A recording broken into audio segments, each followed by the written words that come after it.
হঠাৎই বেরিয়ে পড়লাম ইন্ডিয়া যাব বলে। সোমবার সকাল 8টা বাজে। দেখতে পাচ্ছেন কর্তামশাই ট্যাক্সি দাঁড় করাচ্ছে, সব লাগেজ ফ্যাগেজ নিয়ে আমরা একেবারে রেডি এয়ারপোর্টে যাওয়ার উদ্দেশ্যে। আমাদের ফ্লাইট ছিল সকাল 11টায়, তো 2-3 ঘন্টা আগে পৌঁছতে হবে। তো এখন 8টা সাড়ে 8টার মতো বাজে।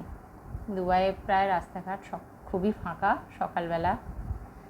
ট্যাক্সিও পেয়ে গেছি, লাগেজপত্র ঢুকিয়ে নিচ্ছে, ছেলেরাও একটু হেল্প করছে ওর বাবাকে। নমস্কার বন্ধুরা, চৈতালির লাইফস্টাইল অ্যান্ড রসুই ঘরে আপনাদের সকলকে অনেক অনেক স্বাগত। হঠাৎই বেরিয়ে পড়লাম ইন্ডিয়া, কোনো ঠিক ছিল না। তো আমরা কারেন্ট টিকিট কেটেই দুবাই থেকে কলকাতা যাচ্ছি। সেই জন্য ডাইরেক্ট টিকিটও পেলাম না। আমরা যাচ্ছি বম্বে হয়ে, Dubai to Bombay, Bombay to Kolkata. এখন আমরা অনেকটা আগেই এসে পড়েছি দুবাই এয়ারপোর্টেটা ওয়েট করছি। তো আমরা টিফিন করে বেরিয়েছি। 11টায় আমাদের বোর্ডিংও হয়ে গেছে, 11টায় ফ্লাইট। তো 10টা বাজলে খুলে দেবে কাউন্টার আর কি। আমরা একেবারে প্লেনে ওঠার, দেখতেই পাচ্ছেন প্লেন একেবারে ওয়েট করছি ওখানেই। তো একটু নানা রকম প্রবলেমের জন্যই আর কি আমার শারীরিক, তো সেই হিসাবেই একটু কলকাতায় চললাম। তো ভাবলাম সবাই একবার ঘুরেও আসা যাক, তো সবাই মিলেই যাচ্ছি। প্রায় 1 বছর হয়ে গেছে আমরা কলকাতায় গিয়েছিলাম। গত বছর অক্টোবরে আমার বাবার বাৎসরিক কাজ ছিল।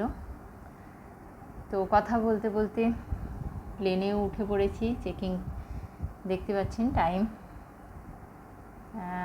প্লেনেও বেশ কিছুটা টাইম লাগে প্যাসেঞ্জার বসাতে করতে।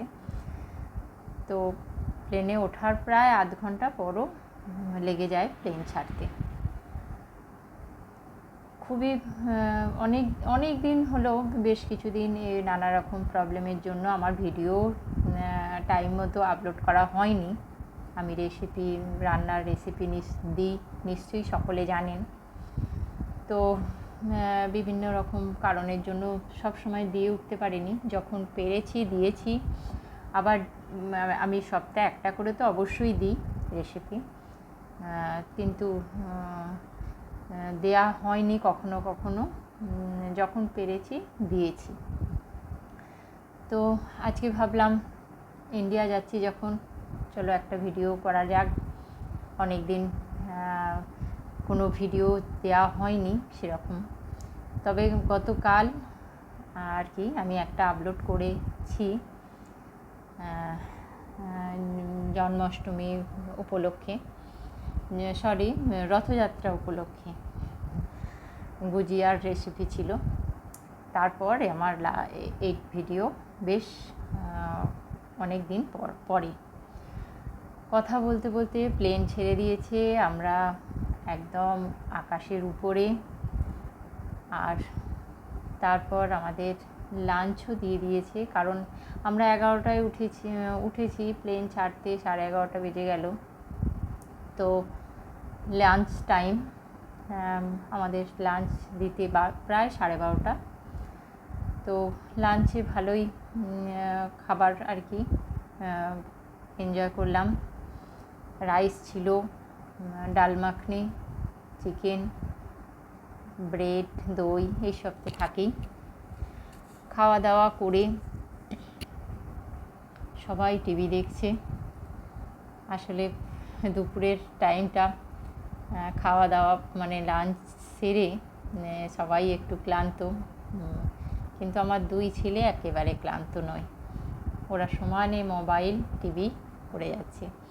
আমি কিন্তু খাওয়া দাওয়া করে একটু রেস্ট নিয়েছিলাম, কারণ বম্বেতে নামতে হবে। আমাদের বম্বে থেকে আবার বোর্ডিং করে আবার কলকাতা যেতে হবে। কথা বলতে বলতে এসে পড়েছি বম্বে। 2 ঘন্টার মতো লাগলো। তো এটা বম্বের এয়ারপোর্ট। বম্বে এর আগেও আমি একবার বম্বে হয়ে গেছি, তবে বেশিরভাগ টাইমই আমরা ডাইরেক্ট যাই, কিন্তু এবারে হঠাৎ টিকিট কাটা হয়েছে তো ডাইরেক্ট পেলাম না। আমরা এখন প্লেনেই ওয়েট করছি, প্লেন থেকে নামবো বলে বম্বে। তো সকলেই ওয়েট করছে, প্যাসেঞ্জার। নামতেও একটু টাইম লাগে, সকলকে চেকিং করতে করতে নামতে হয়, বা এয়ারপোর্টের মধ্যেও অনেক কিছু চেকিংয়ের ব্যাপার থাকে, যেগুলো বাস ট্রেন এইসবে অতটা থাকে না। আমরা বেরিয়ে পড়ছি। এবার লাগেজ নিতে হবে বেরিয়ে, কারণ আমাদের বোর্ডিং আবার 2বার করতে হবে।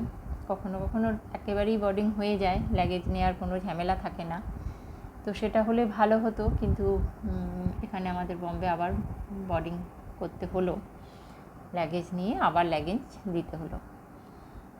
বম্বে ঢুকে থেকে দেখছি সমানে বৃষ্টি হয়ে যাচ্ছে। বর্ষার সময় বেশ ভালো, একেবারে ঝরেই যাচ্ছে, আকাশ খুবই খারাপ। আমাদের লাগেজপত্র নেওয়া হয়ে গেছে, ছেলেরা বর সবাই মিলে নিয়েছে। আমার শরীর ভালো নয় বলে খুব একটা আমি হাতও দিইনি লাগেজে, কারণ সত্যি আমার শরীরটা খুবই খারাপ যাচ্ছিল। দুবাইও আমি বেশ কিছুদিন চিকিৎসার মধ্যেই ছিলাম, কিন্তু মনে হলো একটু কলকাতায় দেখিয়ে আসি, কলকাতার ডাক্তারদের সঙ্গে একটু পরামর্শ করলে হয়তো শারীরিক দিয়েও ভালো হবে, সেই হিসাবে বেরিয়ে পড়েছিলাম। তো এবার লাগেজপত্র নিয়ে আমরা আবার এগিয়ে যাচ্ছি। আমাদের আবার বোর্ডিং করে আবার ওয়েট করব বেশ কিছুক্ষণ। আমাদেরকে বম্বেও প্রায় 2 ঘন্টার মতো ওয়েট করতে হবে। তারপর আমাদের কলকাতার ফ্লাইট বিকেল 5টায়। তো আমরা এখানে এখন বিকেল 5টা না, বিকেল 5টা এখন বাজে। আমাদের কলকাতা বম্বে থেকে ফ্লাইট আর কি রাত্রির 8টায়।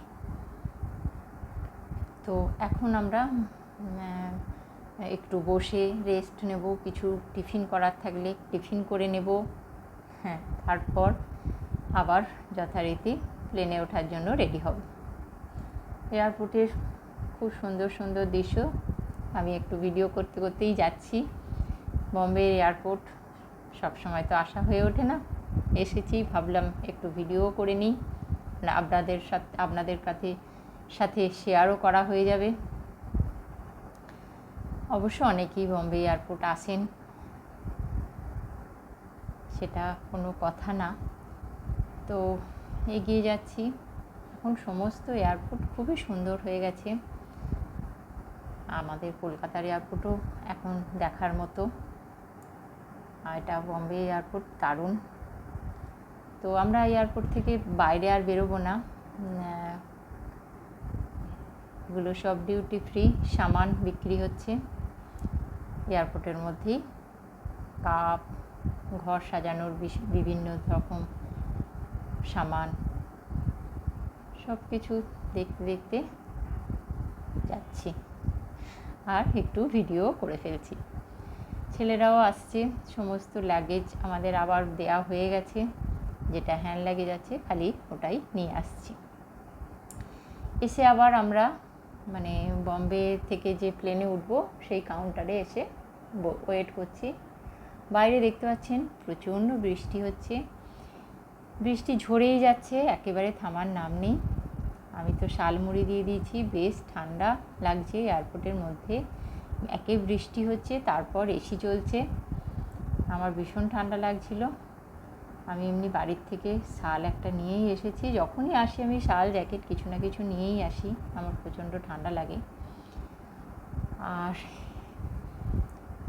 এরকম করতে করতে আমাদের আবার প্লেনে ওঠার টাইম হয়ে গেল। আমরা এবার প্লেনে যাওয়ার জন্য ঢুকছি। দেখতে পাচ্ছেন প্লেনটা খুবই ছোট, বম্বে থেকে যে প্লেনটায় আমরা কলকাতায় গেলাম, তো সেই জন্য অনেকটা নামতে হচ্ছে নিচে।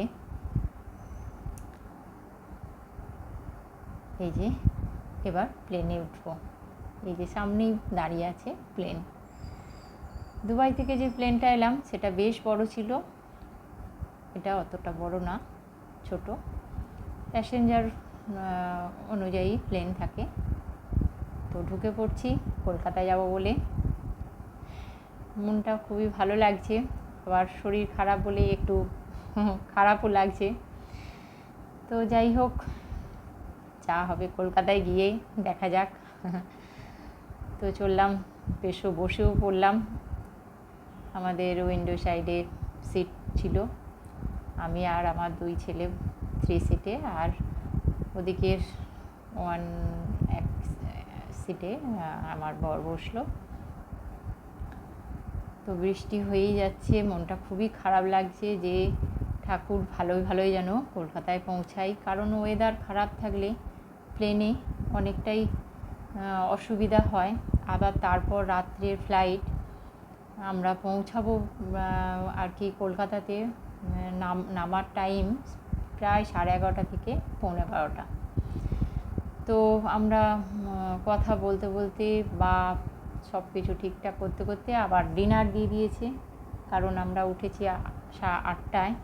তো ডিনার টাইম, স্যান্ডউইচ ছিল, একটা চিকেন পাপ ছিল, একটা ছোট কাপ কেক ছিল, সাথে একটা মিষ্টি দই আর জুস, এরকম একটা কিছু। পরে কফি বা চাও দেয়, তো দেবে হয়তো ডিনার সারার পরে। বাইরে দেখতে পাচ্ছেন একেবারে ঘুটঘুট করছে, রাত্রি বলে কিছুই দেখা যাচ্ছে না, খালি আকাশ অন্ধকার আর বিদ্যুৎ চমকাচ্ছে, বৃষ্টি হচ্ছে। এটা প্লেনের ভিতর, সকলে খেয়ে খাওয়া দাওয়া সেরে এদের ঘুমিয়ে পড়েছে।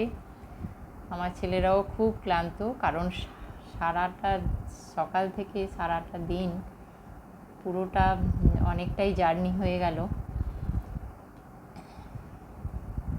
কলকাতা প্রায় এসে পড়েছি, দেখতে পাচ্ছেন এটা নিচে, মানে প্লেনের উপর থেকে কলকাতার নিচটা আর কি দেখা যাচ্ছে, ছোট ছোট আলো সমস্ত। তো আস্তে আস্তে প্লেন যখন নামে তখন এরকম উপর থেকে দেখায়। আমরা কলকাতা এয়ারপোর্টে এবার ল্যান্ড করলাম।